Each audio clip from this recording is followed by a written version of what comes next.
Okay, what's good, everybody? Welcome into a new, fresh episode of the Coaching Company podcast. We always do this, and now we carry it live on social media because a lot of you have said you like it. It's not just sports betting. We talk about all kinds of different sports topics, and we want you to agree or disagree, but just consume our content because we love doing it for all of you. Do not forget, today at 1 p.m. Eastern Time, the Coach and Bro Show. We launched last night our normal time slot on the Stadium Network at 11 p.m. Eastern Time. Then we rerun the show on Stadium at 6 a.m. Eastern Time on Thursday. So I encourage you to check out that show. And if you want to be a part of the show today live, we encourage you to do that as well. Part of the reason that we do this podcast as many days as we can is so you can address in real time. Because the one thing that's kind of driving me, it's not insane or nuts, but you always want your content to get attention. You always want your content, if you're doing stuff on your own, because the whole point is if I wanted to do something for fun, I would do it for fun. But when it's your job or part of what you do or a piece of it, you want to be quoted and see people, oh, that's a really good show as it grows. And that's what's happened with Coach and Bro, is we've grown so fast in the last 6 months. Now we're on Stadium. So that's kind of what happens. But what comes with that is getting misquoted. And I have never had more quotes taken out of context than I have in the last 4 to 6 weeks, I would say. And this morning, in between Coaching Company, 10 a.m. to 11 a.m., I had a couple of different things texted to me that were out on social media with a quote panel from me from one of the many shows that we do. And this is what I call it wrestling Twitter, but Twitter in general will do. And it's why it sets me off so much. I do so many interviews, so many podcasts. I try to spread the brand as much as I possibly can because wrestling is a topic that has really good discussions.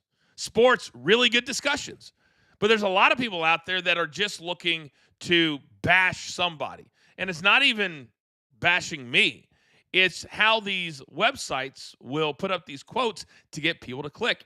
And I'll admit, most of them do a pretty good job because I click on it to see how far out of context something I said went. And recently, for the last however long we've been doing the show, we have discussed the length of tenure for Triple H, the way things are going at the WWE, like a lot of shows have. And of course, they come out and Coach said that Triple H is going to be gone within 18 months. We've been talking about it ever since the show started, that whenever you have a change of ownership, just like in the NBA, just like in the NFL, just like in wrestling, they had a change of ownership, and there is a different philosophy of how they want to run their business. And they're allowed to do that. Now, whether or not it's the correct way, that remains to be seen. We'll discuss all of that today on the Coach and Bro Show, but I tell you all of that to say this. Watch live or watch it on demand. Listen to the entire conversation because that's how you become a smarter human being, is when you learn from others. And that's all we try to do in the wrestling space. That's it. That's it. All right, tonight, game 1 of the NBA Finals. And by the way, if you're new to our little show here, we never go longer than 20 or 30 minutes because we understand that you've got your own lives. You've got jobs. You can't always turn down the computer and turn us up. So we try to think about you as much as we possibly can. Tonight, are you looking forward to the NBA Finals? So many people love to look at it in different ways. And shows like this, media shows, sports shows, they always look at it and say, oh. And to me, it's the lazy narrative. And having spent, over a decade at ESPN, I do know that this matters to them. And markets matter to them. Would you rather have the Knicks and the Lakers in the finals? Of course you would. That'd be number 1 and number 2. And in New York, because I lived in the area for my entire WWE career before ESPN, I lived in Connecticut for 21, from age 22 to age 42 or 3, whatever it was. But both companies are in Connecticut. And I know about the sports minds of Northeast sports fans. And there's just a lot of people, especially in the New York City area, where there are, I believe, 11, maybe more than that now if you're counting lacrosse and MLS and all of those leagues, but at least double digits in pro teams. You got 2 NFL teams. You got 2 NBA teams. You've got 3 hockey teams. I mean, the list goes on and on. So do you think that New York fans, especially all of those that were outside of the Garden going, Knicks in 4, Knicks in 4, Knicks, you think they're going to be watching the Pacers and the Thunder? I doubt it. But betting is what could save the number. Betting is now becoming a part of the narrative and a topic when you're talking about any major sporting event. So if I'm a Knicks fan and or a Timberwolves fan or a Lakers fan or whoever, I'm watching it if I've got a few shekels on the game. That's just a natural thing to do if you're a sports bettor. Now, how much will it help the number? I don't know. But I know this. I'm excited for the matchup because I'm a basketball fan.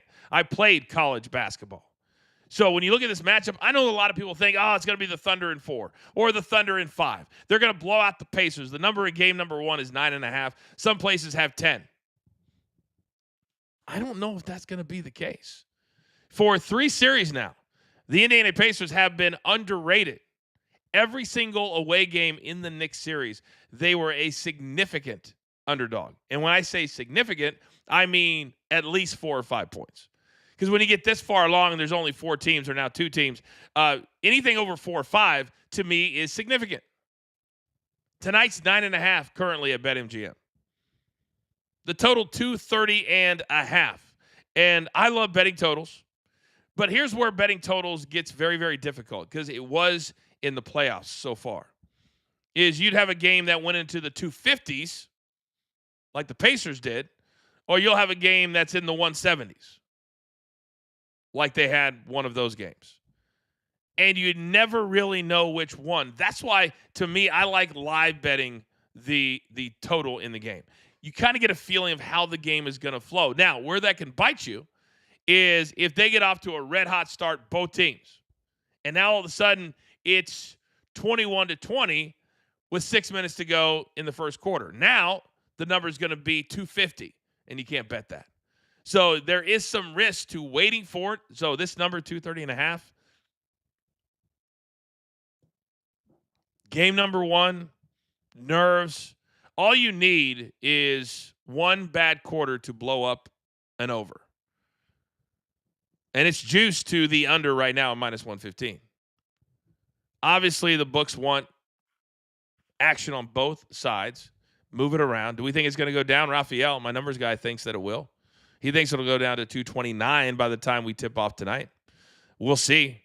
But I think with nerves, I think with a slow start, I think that the Thunder will have a little bit of rust. Combine that with the adrenaline of playing at home.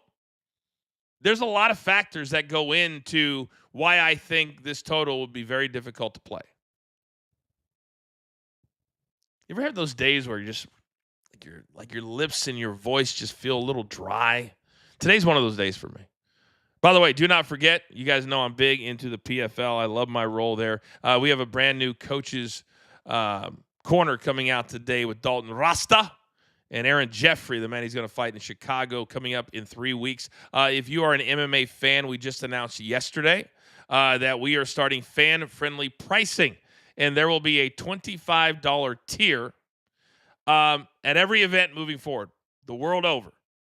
Nashville, Wichita, Chicago, those are our next 3 events here in the United States. And there will be a tier where you can get in, and I want to see you. If you get in, come over and say hello. Let's take a picture. This is how you grow a sport or grow the game. In a world, and we talk about this on the Coach and Bro Show all the time. And for I call them the lazy narrative bunch. I've got to come up with a name for them. The ones that just go with the easy narrative. Producer man, I need you to help me with that. But the easy, lazy narrative is, and I completely just lost my train of thought. Ticket prices. Good Lord. Been hit on the head way too many times. We talk about a lot how the ticket prices and TKO, and a lot of people have done deep dives. I'm not going to do that on the finances and the billions and billions and billions of dollars that this company will have to pay back. And they started doing that. Part of the reason that they bought WWE is it was a money-making machine. Got to give credit where credit's due. But they're now running this company, and they also own the UFC. And so yesterday, we got a lot of good press. And we're not doing it for good press.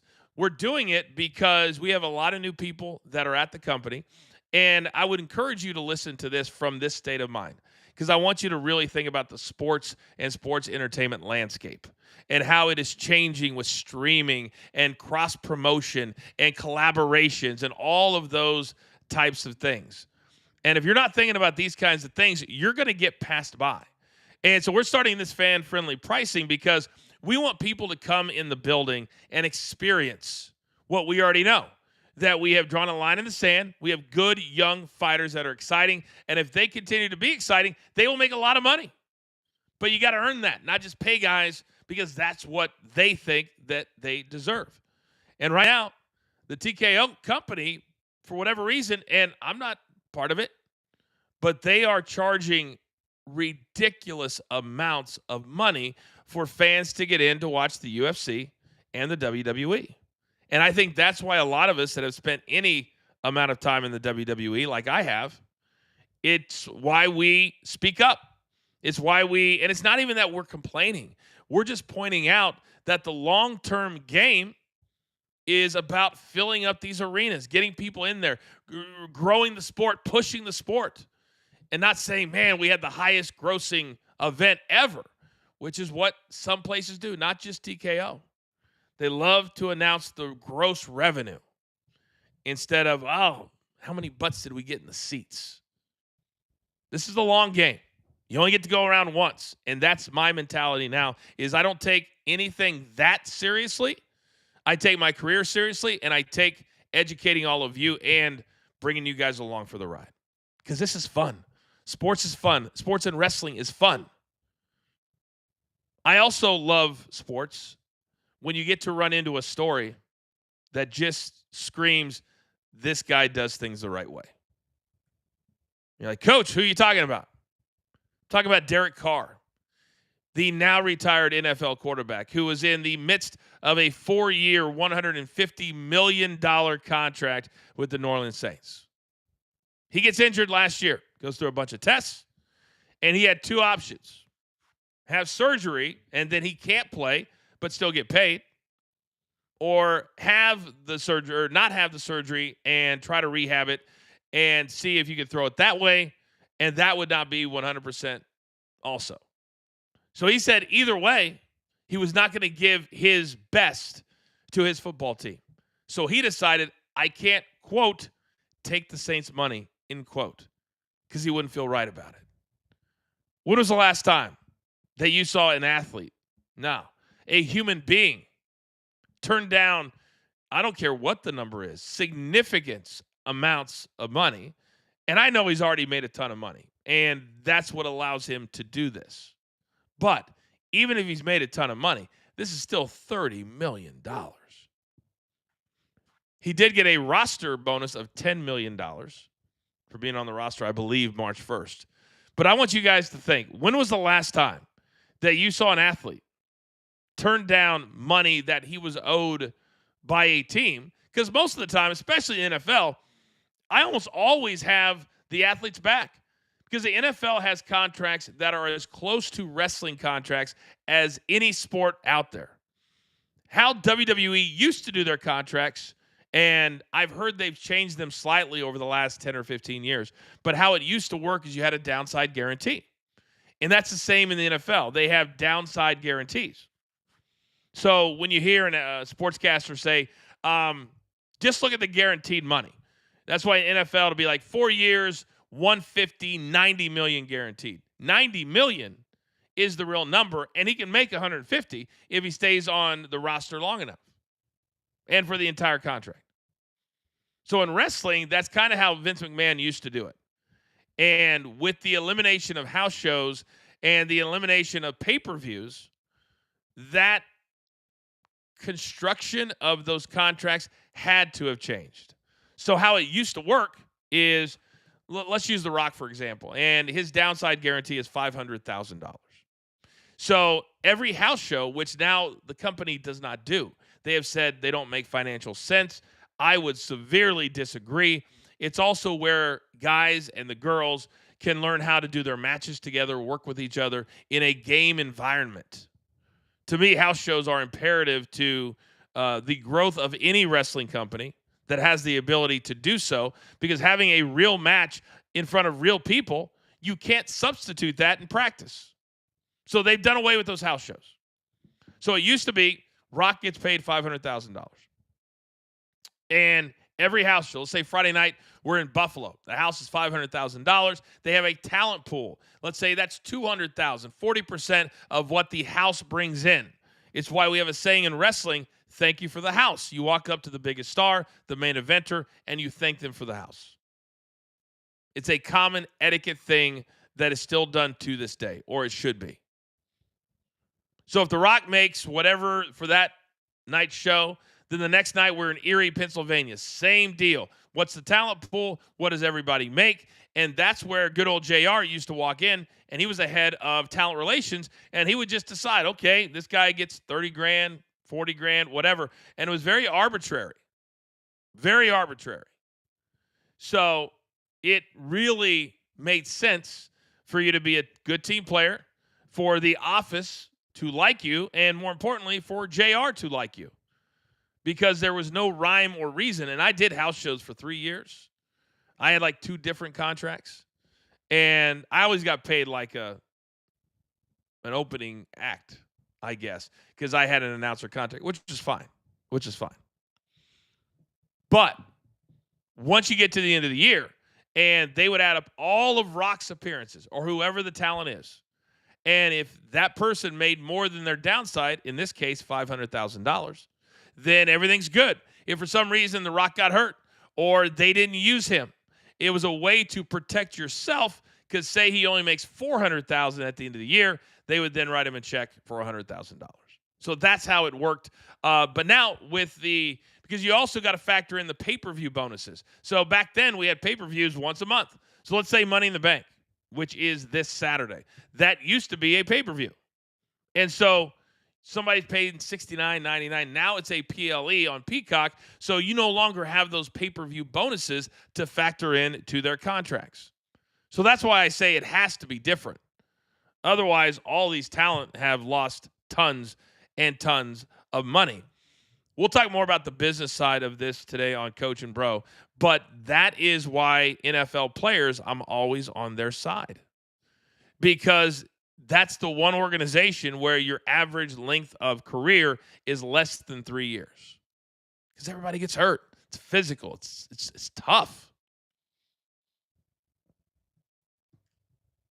Derek Carr, tip of the cap, couldn't take the Saints' money.